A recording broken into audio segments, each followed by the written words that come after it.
The title of the next abstract is Regional Control and Dose Response for Chemoradiotherapy in Locally Advanced Endometrial Cancer.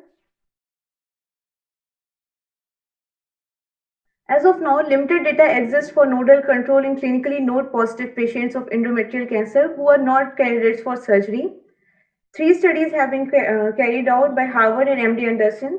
The sample size is relatively small and with 22 to 38 patients. The median nodal dose delivered ranges from 61.7 gray to 64.7 gray in these studies, and the nodal control rate which was observed ranged from 61% to 86%. So there is little guidance in regards to radiotherapy CTVs and dose response for clinically involved lymph nodes till date. The current retrospective review aims to answer 2 questions. What is the ideal radiation dose for the optimal nodal control, and what is the ideal treatment volume for these patients? The UPMC's approach for locally advanced endometrial cancer with clinically involved lymph node is to perform chemoradiotherapy with concurrent cisplatin with or without adjuvant chemotherapy. The external beam is given using IMRT technique up to a dose of 45 gray in 25 fractions. SIB is employed for 55 gray in 25 fractions, and an additional 4 to 6 gray is given if lymph node size is more than or equal to 2 cm. For patients with type 2 histology, adjuvant carboplatin paclitaxel chemotherapy is given with a goal of 4 or more cycles post-operatively. They define involved lymph node as node with size more than 1 cm in short axis diameter or an SUV uptake higher than liver. Nodal control is calculated by the RECIST criteria. As for the OARs included are the Bowel loops, the duodenum, and the bowel bags. The treatment volumes employed are shown in the figure. For patients with the clinically lymph node negative disease, the pelvic lymph nodes were irradiated alone. However, for patients with positive nodes in the pelvic nodes were irradiated along with the prophylactic irradiation of the para-aortic chain. For patients with both clinically lymph node positive disease in the pelvis as well as the para-aortic region, both pelvis and the para-aortic lymph nodes were included in the treatment volume. So chemoradiotherapy with or without adjuvant chemotherapy overall produces excellent regional control. In the 95 patients included in the study, 58% of the patient had clinically lymph node positive disease. The 3-year regional control rate in these patients was 91%.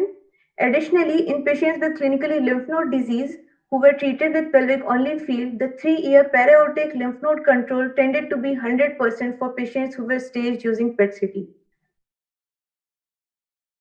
As for the important prognostic factor for the regional control, the nodal size and SUV became eminent.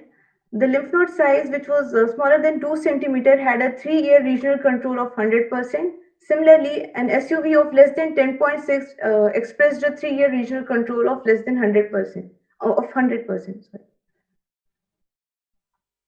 As for the involved lymph node control, the lymph node size, the histology of the patient, as well as the dose delivered turned out to be important prognostic factors. 7 lymph nodes in 4 patients had failures. The median time to the failure was 11 months. 3-year involved nodal control was 96%. And it became evident that the lymph node size less than 2 cm, type 1 endometrioid histology, and dose more than or equal to 55 gray predict for involved lymph node control. The majority of the involved nodes that were controlled were less than 2 cm in size and had a dose of more than or equal to 55 gray. As evident from the plot, that less frequency of the involved node failures occurred when the lymph node size was less than 2 cm and the dose being given to the patient to the involved nodes were more than or equal to 55 gray. As for the toxicities, acute GI grade 3 or more toxicities during the chemoradiation were uncommon. Postoperative ileus occurred in 8 patients, however, none of them required operative intervention. Late grade 3 small bowel obstruction occurring outside the perioperative period were noted in only 3 patients.